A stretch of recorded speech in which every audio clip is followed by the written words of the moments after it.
નમસ્કાર દર્શક મિત્રો, આપ જોઈ રહ્યા છો સયાજી સમાચાર .live. હવે જોઈએ અગત્યના સમાચાર.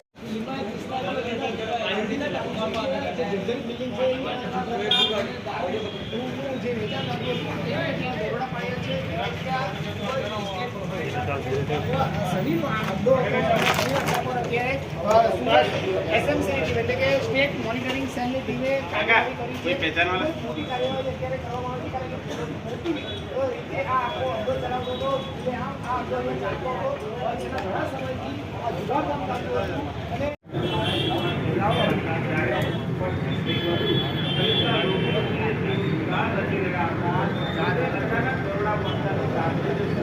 લીંબાજ વિસ્તારમાં જુગાર ઠામ ઉપર વિજિલન્સના દરોડા પડ્યા છે. કુલ 25થી વધુ જુગારીઓ જુગાર રમી રહ્યા હતા ત્યારે અચાનક વિજિલન્સની ટીમ છે તેણે દરોડા પાડ્યા હતા.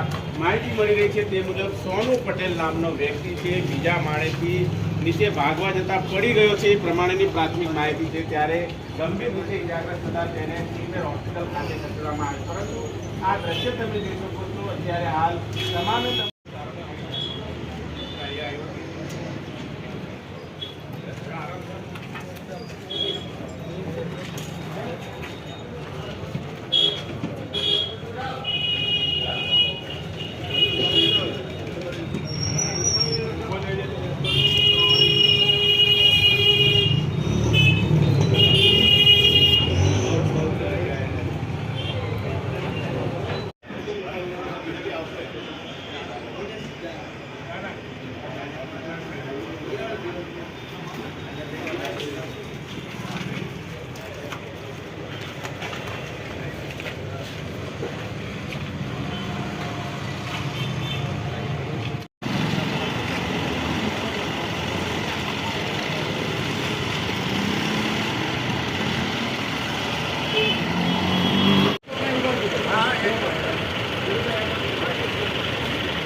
બધા પાંચે પાંચ ને પછી